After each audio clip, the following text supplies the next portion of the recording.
Hola, hola, acá estamos nuevamente. Feliz de estar con ustedes esta tarde otra vez. Espero que estés compartiendo con tus amistades, que compartas el link para que todos podamos estar conectados y disfrutando esto que el Señor nos va ministrando martes a martes. Hoy vamos a compartir este tema, cuando la paz tiene dueño. ¿Te pasó alguna vez tener una semana de esas que vos decís, no puede ser, me pasó de todo, de todo? Sí, ¿no es cierto? Hemos tenido a veces, más veces que otras, que más de lo que quisiéramos seguramente, de esas semanas en las que nos ha pasado de todo. Bueno, vamos a repasar hoy esta Semana Santa, porque estamos en Semana Santa. Vamos a repasar un poquitito los días desde el Domingo de Ramos, que fue transitando Jesús durante una semana, y vamos a pedirle al Espíritu Santo que nos enseñe qué es la experiencia que tuvo Jesús, porque nosotros queremos ser enseñados por Él, queremos aprender de Él. ¿Cómo arrancó la semana? Bueno, Domingo de Ramos. Semana Santa siempre toca, vieron que no hay una fecha fija, bueno, siempre toca para la primer luna llena después de el cambio de estación, ¿sí? La primer luna llena. Así que siempre Semana Santa toca luna llena, ¿verdad? Y el Domingo de Ramos fue este domingo que pasó. Domingo de Ramos, ¿qué sucedió en la vida de Jesús, en la historia? Ese Domingo de Ramos parece que comenzó espectacular la semana. Viste que a veces empezamos la semana, pum, para arriba, decís, wow, qué bueno que empezó esto. Bueno, el Domingo de Ramos fue un domingo excepcional. Jesús había estado en Jerusalén unas cuantas veces, pero siempre había estado más bien de una manera solapada. Pero el Domingo de Ramos, Jesús entra con bombos y platillos, entra como nunca antes se lo había visto entrar en Jerusalén. Nos dice que entra por el este, ¿sí? Que simboliza el nuevo día, un nuevo amanecer, un nuevo día que comenzaba, una nueva etapa que daba comienzo. El este es por donde nace el sol, por donde viene todo lo nuevo. Y dice que entró a Jerusalén. La Jerusalén como ciudad, esa Jerusalén representa nuestro templo, ¿sí? Y dice que Jesús entra y lo hace de una manera muy particular, sentado sobre un asno, sobre una burra. Dicen que esta burra nunca había sido montada, o sea, nunca nadie se había sentado sobre ella. Dice que Jesús se sentó sobre la burra. Y acá tenemos unos cuantos símbolos. ¿Qué significa Jesús sentado sobre el pollino de asna o sobre la burra? Bueno, la burra representa, por un lado, la ignorancia, ¿sí? El ego, nuestro yo, ¿sí? Él fue el primero, por eso se usó una burra que nunca nadie había montado. Fue el primero que pudo sentarse y gobernar su yo, su ego, su viejo Adán. Él pudo hacerlo, por eso simboliza esta entrada como rey a Jerusalén, al templo, sería a nuestra vida. Jesús puede entrar como el rey porque Él fue el primero que pudo sentarse como rey y vencer el ego, el yo, la carne. Por el otro lado, el burro también representaba ese animal que usaban los sacerdotes, los reyes, la gente rica, porque Jesús ahora entraba como rey. Y dice que se produjo una revelación impresionante porque toda la gente lo empezó a aplaudir y a recibir, y dice que tiraban sus ropas delante de él por donde él pasaba. Esto se hacía con los reyes, ¿sí? Jesús, acá hubo una revelación para toda esa sociedad. Jesús es recibido como rey, y no solamente eso, sino que le gritaban Hosana al hijo de David, que era un título que solamente se le podía dar a aquel que pretendía el trono, ¿verdad? Así que acá se lo reconoce a Jesús como rey. ¡Qué maravilloso día! maravilloso día, pero que también nos enseña qué nos sucede a nosotros, ¿no? Cuando recibimos de repente mucho reconocimiento, cuando recibimos aplausos, cuando recibimos todo lo bueno, ¿no? ¿Qué sucede con nuestro ego? ¿Podemos permanecer sentados sobre el burro, sobre nuestro ego? ¿O hay una parte de nosotros que dice, al fin se dieron cuenta, esto me lo merecía hace tiempo, no sé por qué se tardaron tanto, ¿no? Este fue el primer día de la semana, pero avancemos un poquito. Llega el día lunes, siempre hay un lunes. El lunes Jesús va al templo y el lunes podemos llamarlo un lunes de autoridad. Jesús va al templo y como ya lo había hecho en otra oportunidad, Jesús entra al templo y toma el látigo y saca a todos los mercaderes. Con el látigo él echa a todos los mercaderes. Ya hemos hablado en tiempos atrás acerca del templo y lo que representaban los mercaderes. Los mercaderes son los que roban nuestra paz, son los que roban nuestra bendición, son los que roban nuestra entrada, ¿sí?, a el templo, a la intimidad con el Rey. Entonces dice que Jesús, el látigo representa nuestra voluntad. Tenemos que tener autoridad y autoridad viene de autor, o sea, yo tengo que ser el autor. La autoridad no puedo esperar que venga de afuera, no puede ser otro el que tome decisiones. Yo tengo que tener ese látigo, tengo que usar esa autoridad en mi voluntad. El látigo es en mi voluntad. Esa es la fuerza del látigo para tratar con los mercaderes que están en el templo. Y después sucede algo más este lunes. Dice que Jesús se va a Betania, y donde estaban sus amigos, María, Marta y Lázaro. Lázaro ya había resucitado. Y dice que María toma un perfume muy caro, y se lo echa a Jesús. Y lo unge y le besa los pies y con sus cabellos le enjuaga todo el perfume. Lo ungió, dice que fue algo impresionante, ¿sí? Y ahí sucedió algo maravilloso. Esta mujer tenía la revelación de lo que estaba por pasar con Jesús. Y este acto, esta unción, fue un acto de consagración. Ella pudo vislumbrar en su espíritu lo que iba a pasar con Jesús. Qué tremendo, qué intenso que fue este lunes en la vida de Jesús. Día martes, un día picante, martes picante, martes de controversia, podríamos decir, porque Jesús se enfrenta a los fariseos. Esto de que Jesús había entrado como rey a la ciudad fue tremendo, fue como quiso explotar todo. Acá es como que dijeron, no, hay que pararlo ya. Acá comienzan las controversias, los enfrentamientos con los fariseos, con los sumos sacerdotes, con los maestros de la ley. Y ese día Jesús le habla a sus discípulos, se encuentra a sus discípulos y les anticipa las cosas que iban a pasar.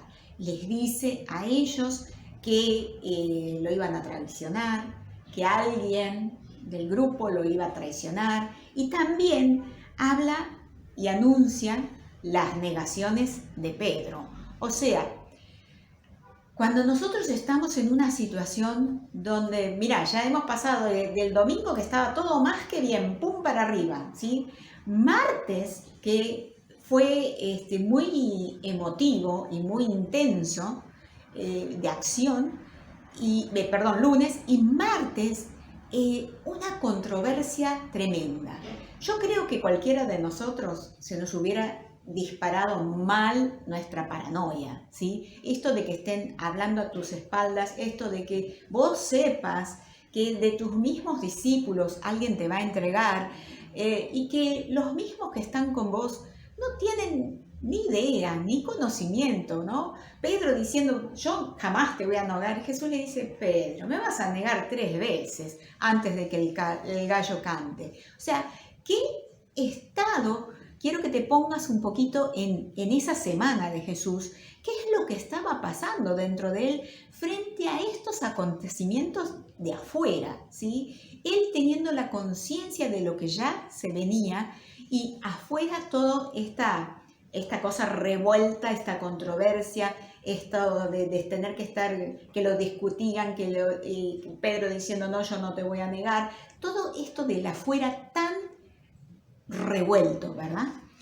Vamos al día miércoles. El miércoles es un día de conspiración. ¡Wow! ¿Qué día ese? Miércoles se reúne el Sanedrín con Judas.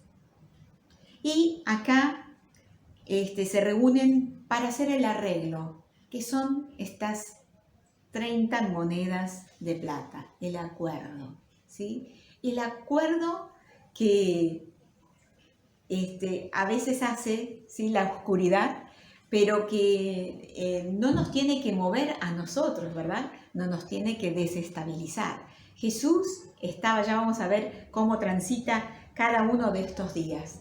Llega el día jueves y este es un día muy, muy, muy especial.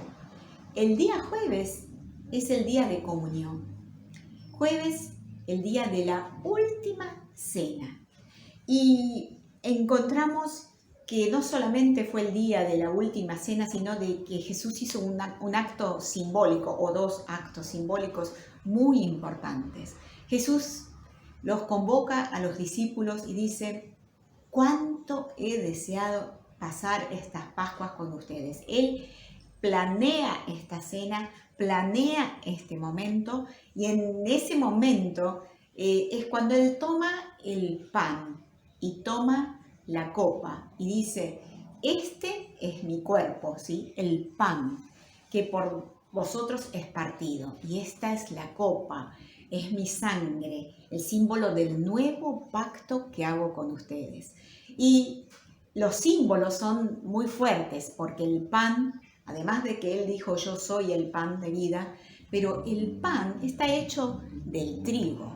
Y el trigo, si ustedes ven el grano, se parece mucho a un espermatozoide. Tiene el granito y tiene como una antenita, como el espermatozoide. El pan representa el aspecto masculino, ¿sí? Dijimos siempre que el aspecto masculino es Dios expresándose, Dios hablando.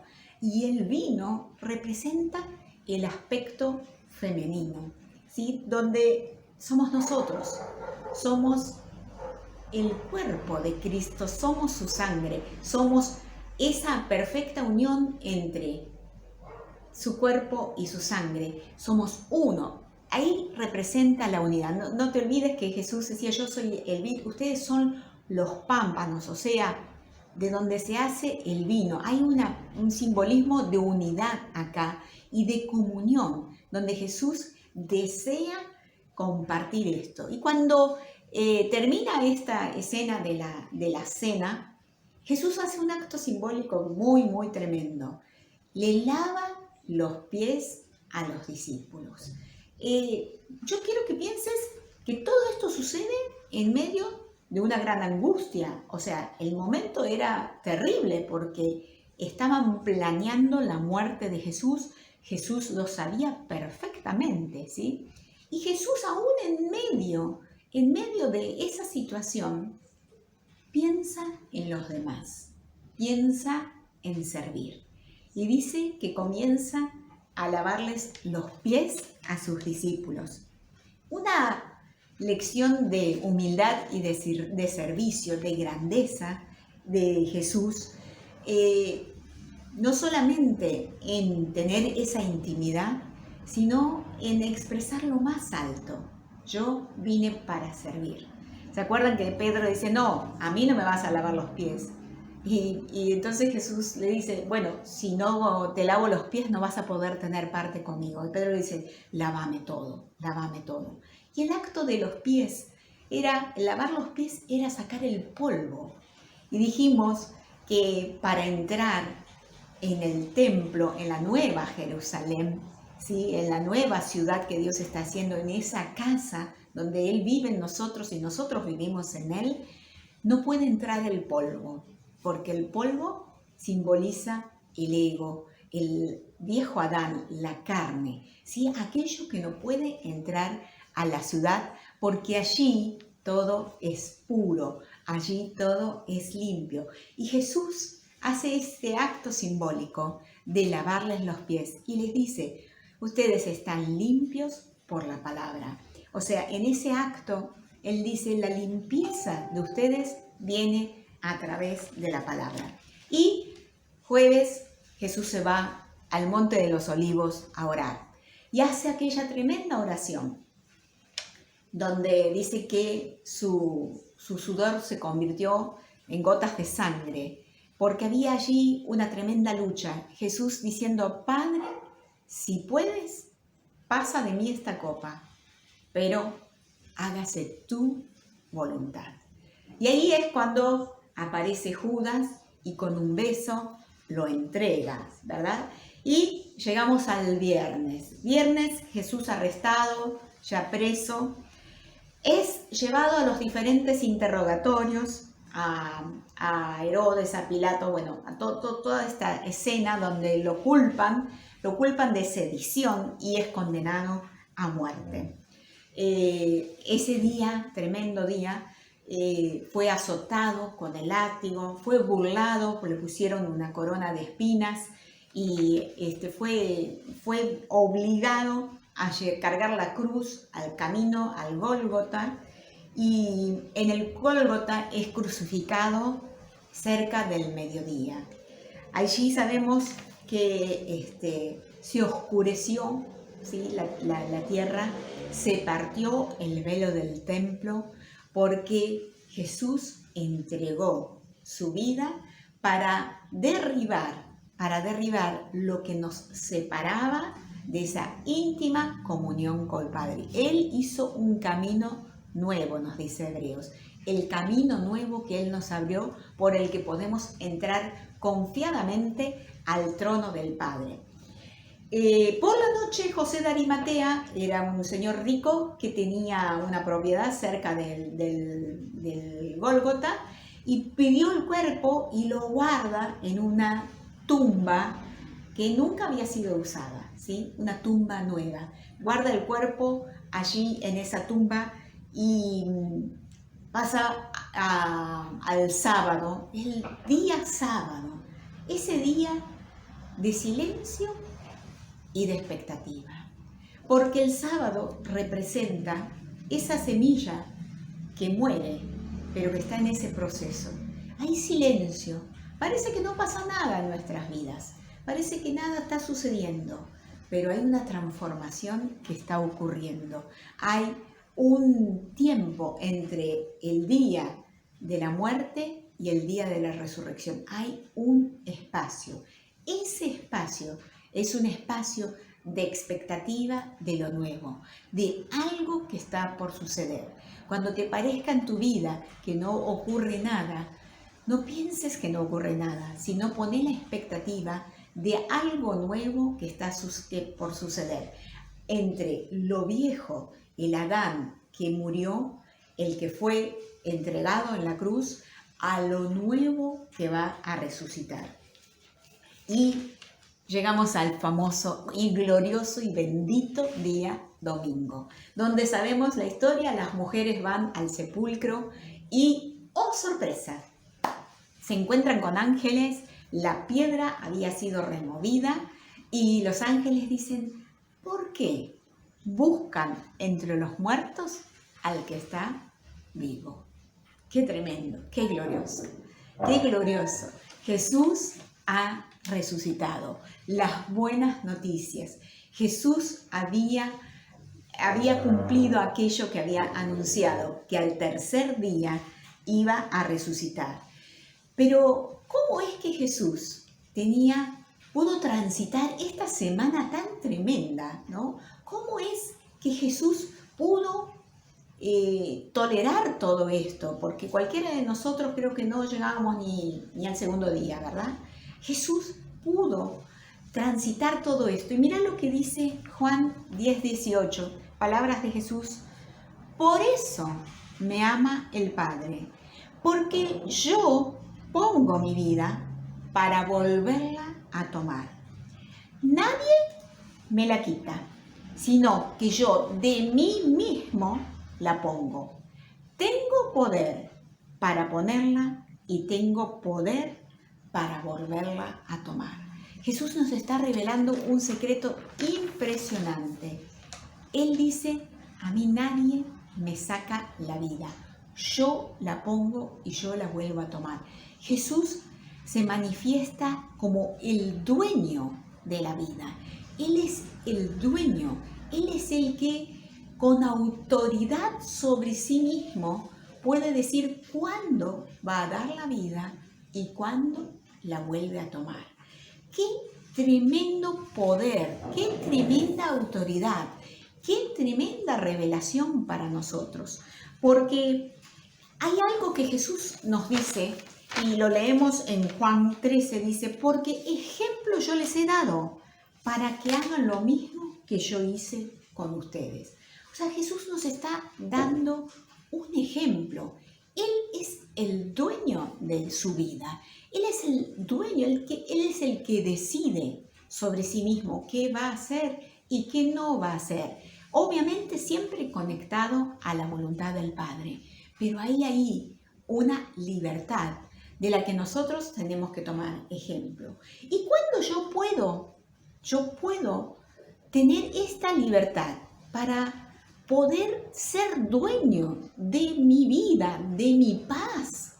¿Cómo puede suceder esto en mi vida? Bueno, sin duda Él nos dejó ejemplo.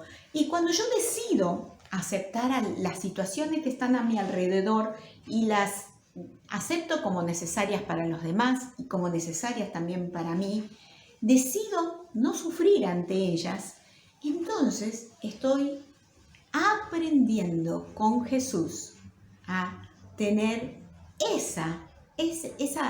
ese poder y esa autoridad. Jesús nunca se colocó en el lugar de la víctima, ni él ni a los demás. Nunca vio a nadie como víctima de nada, sino que él tampoco se opuso ni cuando nació, ¿se acuerdan? En un pesebre, de una madre soltera, bajo ninguna circunstancia. Él siempre aceptó las circunstancias como necesarias y a partir de ahí actuó en amor.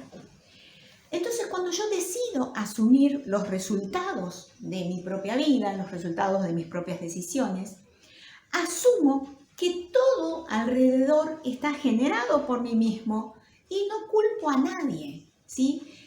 No ando juzgando ni culpando a nadie porque estoy asumiendo plenamente mi vida. Jesús manifestaba esta capacidad de asumir todas las cosas. Es más, cuando lo vienen a buscar los soldados y dicen quién lo buscan a él dicen yo soy, déjenlos a esto. O sea, asumió que eso estaba pasando por él y evitó poner en riesgo a todos los demás. Asumió su vida con plenitud.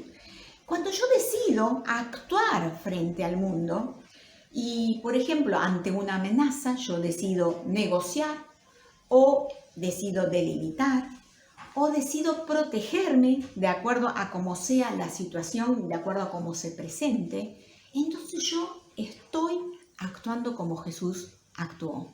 Fíjense que Jesús sabía actuar. Cuando el soldado le pegó en la mejilla, dice, o sea, supo defenderse. Dice, ¿por qué me estás pegando? Si yo no te hice nada, ¿no? ¿Por qué me estás pegando? Supo poner un límite. Nosotros tenemos que poder actuar frente al mundo, tal vez frente a las amenazas. Jesús sabía cuándo era el momento. Hubo situaciones en las que Él eligió como desaparecer entre la multitud. Sabía actuar con sabiduría. Él supo en qué momento podía entrar triunfalmente en Jerusalén como lo hizo, porque Él sabía actuar, sabía negociar con el entorno, sabía delimitar. Tengo que saber protegerme, no voy a ser víctima, no me voy a dejar dominar por las situaciones, sino que estoy en relación íntima con el Padre y me dejo guiar en su voluntad. Cuando yo decido agradecer lo que aprendo de todas las dificultades que se me presentan, porque me enseñan a mantener mi paz y aprendo a que nada afecte mi estado mental. Así es como Jesús no perdía su paz. Tampoco culpaba a nadie, como dijimos recién, y por eso al tercer día pudo renacer, pudo resucitar en amor. Hay un nuevo nacimiento. Cuando yo puedo aprender de toda situación y agradecer las situaciones, aún las dificultades, entonces nace en amor a la nueva criatura. Hay una resurrección. Yo elijo aprender con las dificultades. Mira lo que nos dice Hebreos 5:8. Aunque era hijo, obviamente está hablando de Jesús, por el sufrimiento aprendió la obediencia. O sea, Jesús no se quedó llorando con el sufrimiento, sino que eligió aprender. O sea, yo agradezco las situaciones, aprendo y soy perfeccionado en el amor. Y acordate que el amor nunca deja de ser. El amor es el que nos hace eternos, porque nunca deja de ser. Yo soy perfeccionado en el amor. Cuando elijo, agradeciendo todas las circunstancias, elijo aprender. Otra actitud que tengo que aprender de Jesús, solamente estamos tomando una semana de la vida de Jesús, ni hablar de todas las otras situaciones. Cuando me dispongo a valorar lo que tengo, porque siempre tengo lo necesario. ¿Y cómo es esto? Claramente, Jesús no tenía una casa, decía, las golondrinas tienen dónde estar, pero el Hijo del Hombre no tiene dónde recostar su cabeza. No tenía casa, pero tenía lo necesario. No tenía un burro, ¿sí? Pero como en este caso, pero en el momento indicado lo tuvo. No tenía una tumba, pero en el momento indicado lo tuvo. Tengo todo lo necesario, voy a valorar lo que tengo, ¿sí? Y entonces voy a tener todo lo necesario. Jesús valoraba absolutamente todo, y todo lo necesario en el momento oportuno aparecía. ¿Qué necesito también aprender de Jesús? Decido y respeto a todos los seres vivientes sin criticar ni juzgar. Esto es algo tremendo. Es increíble verlo a Jesús que no criticó ni juzgó a Judas. Hasta el momento en que lo vino a traicionar, le dice, amigo, con un beso me entregas. Lo trata de amigo. No hay culpables, no hay culpables. Jesús en la cruz dijo, Padre, perdónalos porque no saben lo que hacen. No criticó, no juzgó, no culpó, respetó, porque cuando yo tengo una comprensión de amor, primeramente no me critico yo, no me juzgo yo, me comprendo en amor y por lo tanto tengo la capacidad de comprender en amor a los demás. Cuando he sido perfeccionado en el amor, primero he sido perfeccionado en el amor hacia mí, a no criticarme, a no juzgarme, a no culparme y por lo tanto puedo respetar al otro y saber que lo que hace, lo hace por ignorancia. No lo critico, no lo cuestiono, no lo juzgo y puedo amarlo de verdad. Por último, podríamos agregar muchas cosas más. Decido adaptarme y ser capaz de disfrutar. Es maravilloso cómo Jesús, aún en el momento de esta injusticia, como podríamos verlo desde el humanamente visto, desde la conspiración, desde todo lo que se estaba viviendo, Él lo vemos disfrutando con sus discípulos, diciendo, ¿cuánto he deseado este momento? ¿Cuánto esperé este momento? Jesús, aún en los momentos difíciles, duros de su vida, podía disfrutar.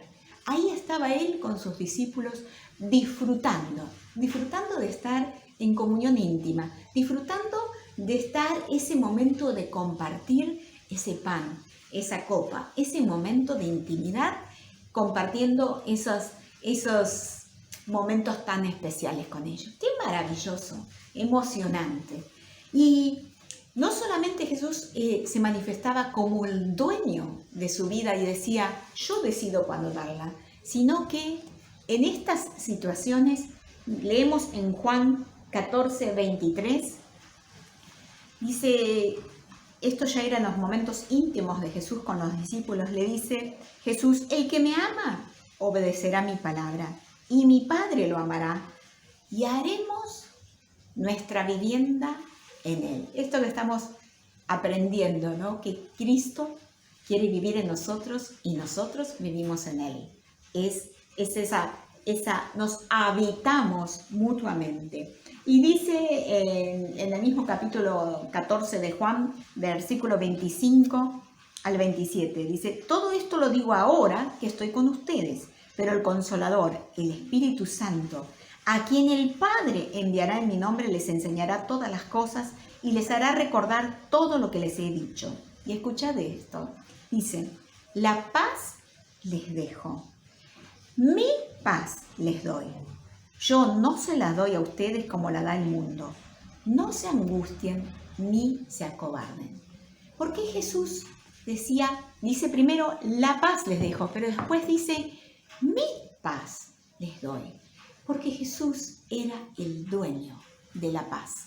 Cuando tu paz no te la puede robar nada externo, ni cuando te están diciendo, ¡ay, bravo, Jesús, sos el mejor, sos el más grande, viva el rey! Y tu paz no se modifica, cuando están conspirando contra vos, cuando los más cercanos tuyos te fallan y te traicionan, cuando estás pasando los momentos más difíciles y nada puede perturbarte, nada puede sacarte la paz, entonces es tu paz, sos el dueño de esa paz. Y Jesús era el dueño de la paz, Él es el dueño de la paz. Por eso Él decía, mi paz, porque cuando vos, nada gobierna tu paz, nada de afuera modifica tu paz, sos el dueño de la paz. Jesús era el dueño de su vida, Él decía, yo la doy, nadie me quita la vida, pero también era el dueño de la paz. Nadie me quita la paz, yo soy el dueño, es mi paz, decía Jesús. Y esto es lo que Él nos quiere enseñar a nosotros, a que seamos dueños de la paz, porque en Él, dice, Él es nuestra paz. La paz obviamente no es tranquilidad. Él es nuestra paz, dice Efesios 2:14, porque derribó la pared que nos separaba. Éramos extranjeros. Acordate que el extranjero no podía entrar al templo. Él es nuestra paz que derribó esa pared. Y Él, esa paz de Él, tiene dueño. Nada la puede modificar. Nada te puede espantar, nada te turbe, dice este texto de Juan 14. No se turben, tengan paz. Mi paz, les dejo. Una paz que tiene dueño. Una paz que nada puede perturbar. Una paz que nada externo puede modificar. Una paz que tiene la libertad de decir, yo te la puedo dar porque es mía. Jesús te dice, te doy mi paz. Ese es su regalo para nosotros.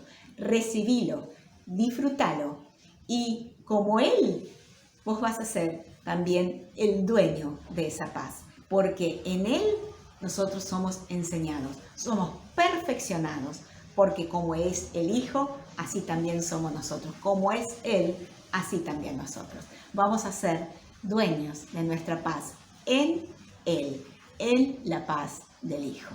Gracias, Señor. Nos vemos el martes que viene.